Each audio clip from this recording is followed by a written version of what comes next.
waktunya. Tidak apa-apa. Ya, kebetulan Bu, alhamdulillah saya sudah masuk ke modul 3.1 tentang pengambilan keputusan berdasarkan nilai-nilai kebajikan.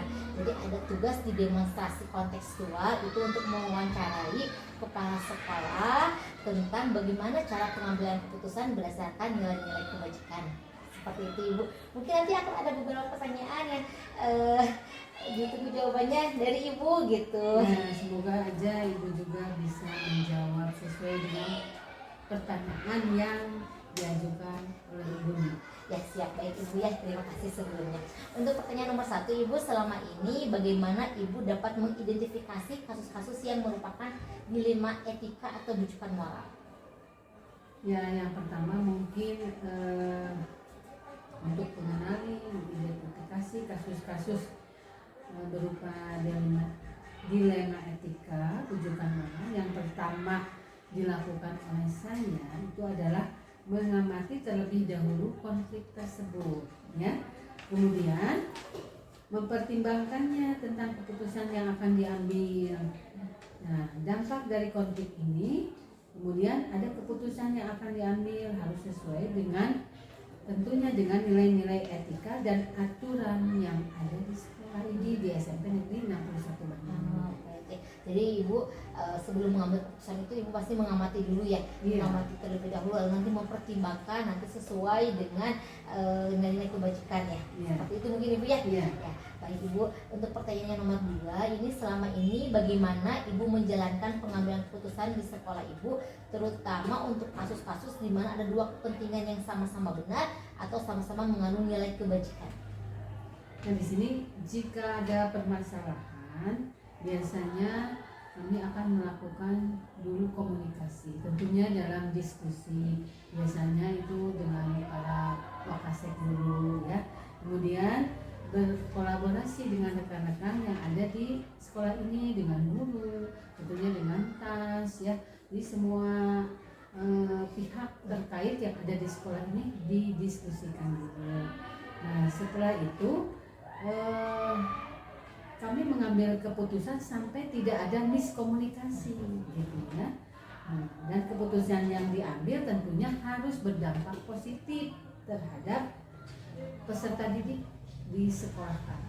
Baik, Masya Allah, bagus sekali ya Ibu, setelah melaksanakan komunikasi lalu kolaborasi, diskusi dan tetap melihat ya, mengutamakan peserta didik itu ya Bu ya. Baik Ibu. Nah, pertanyaan berikutnya, langkah-langkah atau prosedur seperti apa yang biasa Ibu lakukan selama ini? Langkah yang dilakukan untuk menghadapi suatu permasalahan biasanya melaksanakan observasi langsung dulu ya. Observasi langsung dan mengumpulkan data yang relevan melalui berbagai sumber ya, menelaah data yang telah dikumpulkan untuk mengidentifikasi inti permasalahannya, kemudian mengadakan pertemuan dengan pihak-pihak terkait, selanjutnya berdiskusi bersama untuk menentukan keputusan mana yang harus diambil gitu ya, yang berfokus kepada nilai-nilai etika dan berdampak positif kepada seluruh peserta didik. Iya, jadi tetap ya Bu ya, harus berdampak positif ya kepada terutama peserta didik kita ya. Lalu pertanyaan berikutnya Ibu, hal-hal apa saja yang selama ini Ibu anggap efektif dalam pengambilan keputusan pada kasus-kasus dilema etika?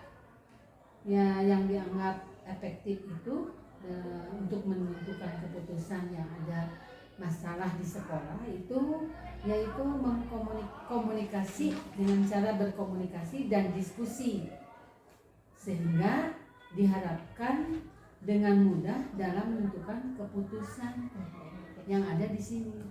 Jadi komunikasi dan komunikasi harus bagus ya Bu. Lalu nanti diskusi ya, itu juga selalu dijalankan oleh Ibu ya Bu. Baik, pertanyaan berikutnya Ibu, hal-hal apa saja yang selama ini merupakan tantangan dalam pengambilan keputusan pada kasus-kasus dilema etika?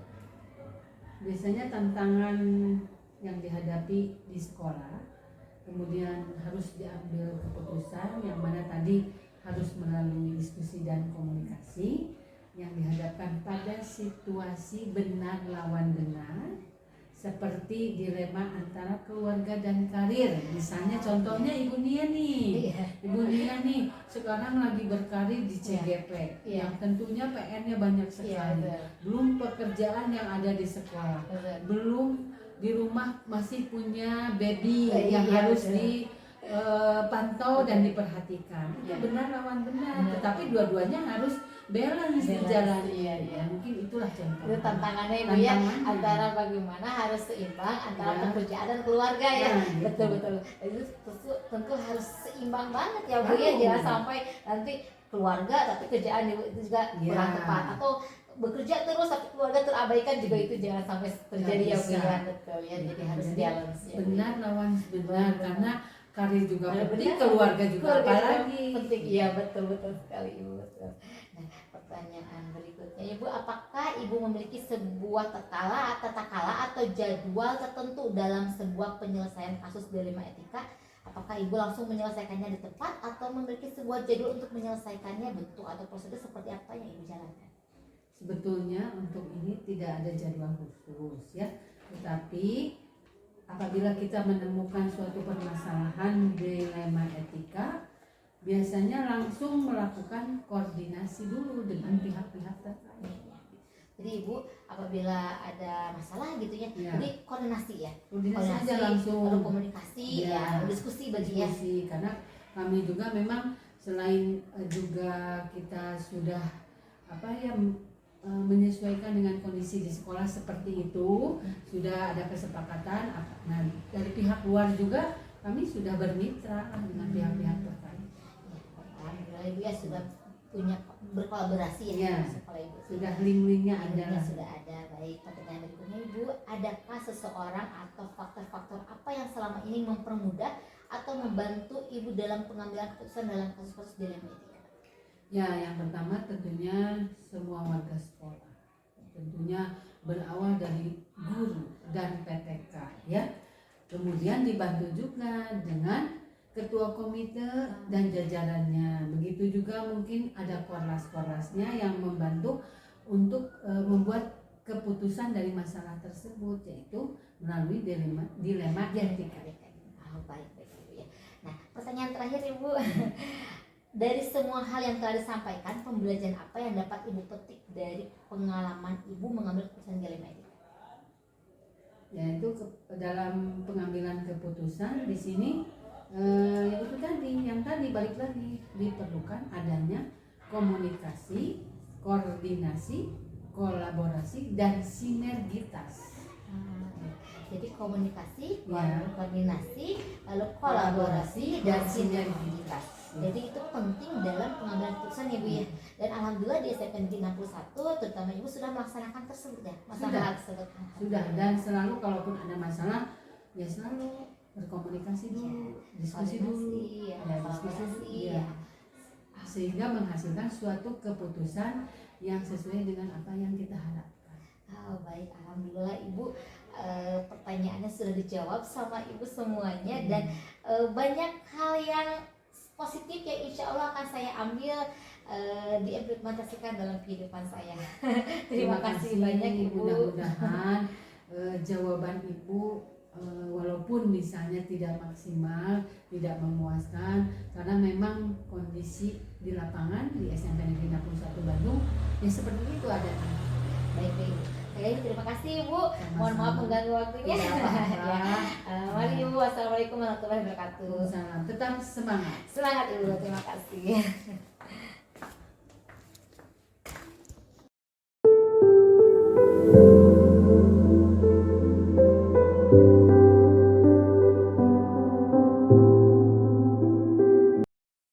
Assalamualaikum Bapak. Waalaikumsalam. Bagaimana kabarnya? Alhamdulillah. Aduh, Baik-baik udah saja. lama ya kita nggak ketemu Bapak. Iya, semenjak dunia pindah ini Iya, ke baru ketemu setelah ada tugas di CGP.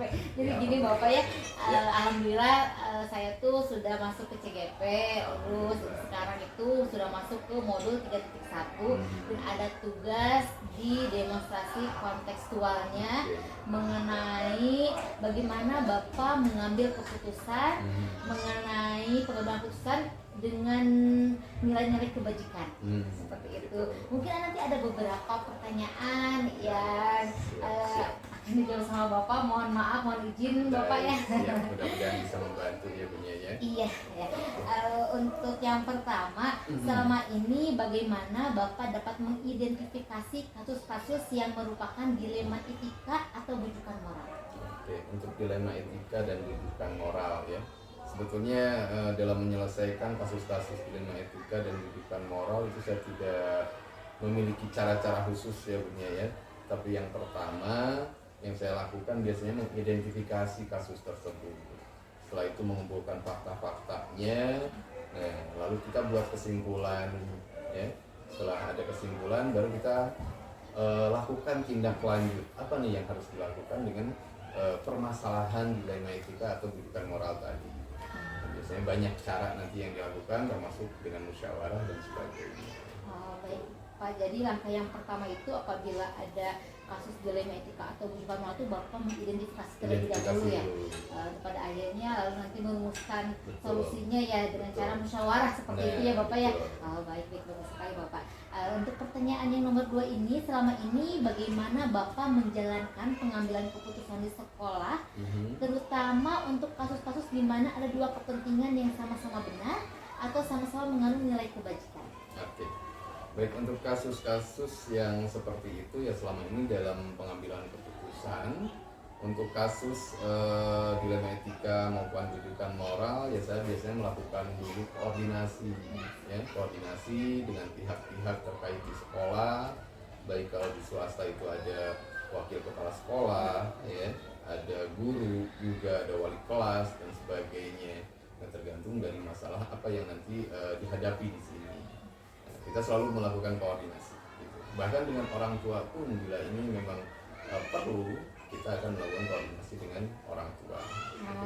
Baik. Jadi Bapak itu mengambil keputusan itu pasti melakukan koordinasi ya. Betul. Dengan Wakasek, dengan guru, bahkan apabila memang diperlukan dengan orang tua juga ya Bapak ya. Bahkan kalau misalkan dengan pihak luar seperti ini menyangkut tentang hukum, nah ini bisa juga dengan pihak kepolisiannya kita koordinasi dan sebagainya. Oh iya ya, apalagi Jadi sekolah Bayangkari itu kepolisian ya. Jadi untuk koordinasinya mudah ya Pak ya, bisa ya. Dengan pihak-pihak berwajib dan sebagainya. Siap. Kemudian pertanyaan berikutnya, langkah-langkah atau prosedur seperti apa yang biasa Bapak lakukan selama ini? Langkah-langkah ya. Langkah-langkah yang selalu dilakukan dalam penyelesaian masalah yang menyangkut dilema etika maupun bujukan moral. Yang pertama tadi saya itu selalu mengidentifikasi dulu ya, identifikasi kasus, mempelajarinya ya. Setelah itu mungkin mengumpulkan informasi ya, fakta-fakta terkait dengan permasalahan yang terjadi ya. Kemudian ini ditindaklanjuti dengan koordinasi dengan pihak-pihak yang terkait ya. Nah, setelah itu baru membuat kesimpulan.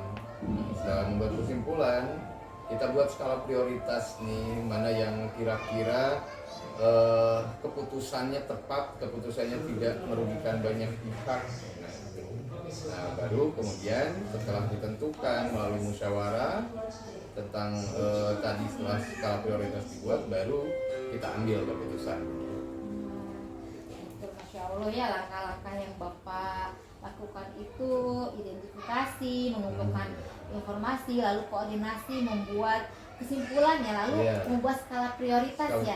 Skala prioritas otomatis itu dengan koordinasi ya, dengan musyawarah juga dengan pihak-pihak yang terkait ya Bapak ya. Jadi jangan sampai keputusan kita merugikan. Nah, ingat gitu ya, yang selalu membuat dilema itu kan ada keputusan kita yang ini akan merugikan nih satu pihak.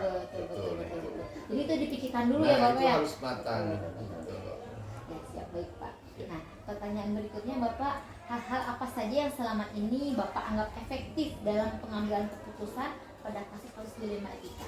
Ya, hal-hal yang efektif dalam pengambilan keputusan tadi ya, koordinasi, musyawarah. Nah, itu yang utama yang saya selalu gunakan, terutama untuk kasus-kasus yang berat ya. Kalau kasus-kasus yang ringan mungkin saya bisa mengambil keputusan secara langsung, tapi untuk kasus yang berat ini hal yang paling efektif dalam menyelesaikannya yaitu tadi koordinasi dan musyawarah itu akan menjadi poin utama untuk menentukan keputusan berikutnya, Iya, atau langkah berikutnya. Baik-baik, jadi Bapak itu selalu melakukan koordinasi ya, Betul. kolaborasi dengan berbagai pihak dan pastinya dengan musyawarah, apalagi ini masalah-masalah terkait masalah-masalah yang Betul, besar ya betul. Pak ya. Nah, berikutnya Bapak, hal-hal apa saja yang selama ini merupakan tantangan dalam pengambilan keputusan pada kasus dilema etika? Nah ini untuk hal-hal yang menjadi tantangan ya, terutama ketika bermusyawarah ya Bu ya. Ketika bermusyawarah itu kita terkadang menghadapi orang-orang yang tidak sepaham. Nah ini yang kadang sulit untuk menyelesaikan suatu permasalahan. Nah itu yang menjadi tantangan utama bagi saya selama ini Ya. untuk menyelesaikan Karena permasalahan. memang setiap orang mungkin ada saja ya Pak yang Ada yang saja. berbeda pendapat, pemikiran, Betul. pemahaman gitu ya. Betul, Tidak betul. selalu pemikiran Bapak itu sama dengan orang lain, pasti ada Betul. aja ya Nah, Pak ya. itu. Oke, Jadi itu kita tantangannya juga- mungkin ya. Kita juga sebagai pemimpin harus menyadari bahwa pola pikir seseorang itu berbeda-beda. Nah, berarti kita yang harus lebih bisa meredam emosi ketika kita menyelesaikan masalah dengan orang-orang yang tidak sepaham. Kadang kan emosi bisa tumbuh ya. Nah disitulah ya kita harus bisa mengelola emosi, kesabaran kita harus diuji saat itu ya. Nah, itulah tantangan-tantangannya ketika kita menyelesaikan permasalahan. Berarti Bapak itu sudah teruji kesabarannya ya Pak ya. Baik, itu bagus sekali. Lalu pertanyaan berikutnya, apakah Bapak memiliki sebuah tata kala atau jadwal tertentu dalam sebuah penyelesaian kasus dilema etika? Apakah Bapak langsung menyelesaikan di tempat atau memiliki sebuah jadwal untuk menyelesaikannya? Bentuk atau prosedurnya seperti apa? Nah, untuk tata kala ataupun jadwal sebetulnya saya tidak terpaku ya dengan jadwal. Yang utama itu melihat tingkatan dari permasalahan. Jika tingkatannya rendah dan bisa diselesaikan saat itu juga, mungkin keputusan bisa diambil saat itu juga. Tapi ketika masalahnya besar dan memerlukan tadi ya identifikasi dulu, cari fakta-fakta, cari poin-poin yang mungkin bisa mendukung penyelesaian masalahnya. Nah itu mungkin membutuhkan waktu ya untuk menyelesaikan atau membuat keputusan ini. Baik Pak. Pertanyaan berikutnya Bapak, apakah ada seseorang atau faktor-faktor apa yang selama ini mempermudah atau membantu Bapak dalam mengambil keputusan dalam proses dilema etika? Baik. Kalau di lingkungan sekolah sendiri, faktor-faktor atau seseorang yang mempermudah dalam pengambilan keputusan biasanya saya selalu melibatkan terlebih dahulu rekan-rekan kerja yang dekat untuk berkomunikasi. Ya. Jadi di sini mungkin setelah itu mungkin faktor-faktor dari tim kerja di sekolah seperti para wakil kepala sekolah. Nah ini juga terkadang mempermudah kita untuk membuat keputusan. Nah, tapi jika faktor-faktor itu tidak bisa menyelesaikan atau tidak ada solusi-solusi yang lebih baik, nah ini faktor utama yang lainnya yaitu musyawarah. Kita kumpulkan semua pihak-pihak yang terlibat dalam permasalahan atau yang memiliki kepentingan dalam pengambilan keputusan. Nah, baru melalui musyawarah itu biasanya masalah atau pengambilan keputusan bisa kita ambil. Ya. Jadi Bapak itu rekan kerja atau tim kerja itu Betul. sangat berpengaruh ya. Betul. Yang paling utama itu musyawarah berarti Pak Betul. untuk mengambil keputusan ya Pak. Betul. Ya? Oke, baik Pak. Nah ini pertanyaan terakhir Pak. Dari semua hal yang telah disampaikan, pembelajaran apa yang dapat Bapak petik dari pengalaman Bapak mengambil keputusan dilema etika? Ya pengalamannya terutama selama memimpin ya jadi kepala sekolah ya pembelajaran yang dapat dipetik dari pengambilan keputusan yang berhubungan etika maupun kebutuhan moral. Nah ini salah satunya yaitu ternyata ya untuk menyelesaikan permasalahan-permasalahan yang terjadi itu butuh kesabaran ya, terutama tadi menghadapi orang-orang dengan pemahaman yang berbeda. Nah, selain itu juga ternyata dalam setiap pengambilan keputusan yang menyangkut dilema etika ini ya biasanya kita membutuhkan orang lain ya dalam menyelesaikan permasalahan. Jadi setiap permasalahan ini walaupun tingkatannya rendah tetap kita harus ada bantuan orang lain ya, koordinasi dengan pihak-pihak lain. Cuma mungkin tingkatannya tidak sampai ke musyawarah besar. Tapi ketika masalahnya besar, jadi kita butuh orang-orang untuk menyelesaikan permasalahan tersebut. Nah, itu jadi ternyata kita tidak bisa sendiri dalam menyelesaikan permasalahan walaupun kita seorang pemimpin itu. Jadi memang kita tidak bisa sendiri ya Pak ya. Betul. Butuh orang lain juga ya, betul ya Bapak ya. Bapak alhamdulillah pertanyaan-pertanyaannya sudah dijawab sama Bapak. Banyak sekali hikmat sisi positif yang bisa saya ambil. Terima kasih banyak ya Bapak ya. Sama-sama, Mohon maaf sama-sama. mengganggu. Semoga Ya. Bapak sehat selalu Amin. dan lancar semuanya. Amin. Semoga sukses juga CGP-nya ya, Amin. dan bisa mengimbaskan juga nanti kalau sudah selesai ke guru-guru di sini juga ya. Siap Bapak. Amin. Terima kasih Bapak. Wassalamualaikum warahmatullahi wabarakatuh. Waalaikumsalam warahmatullahi wabarakatuh.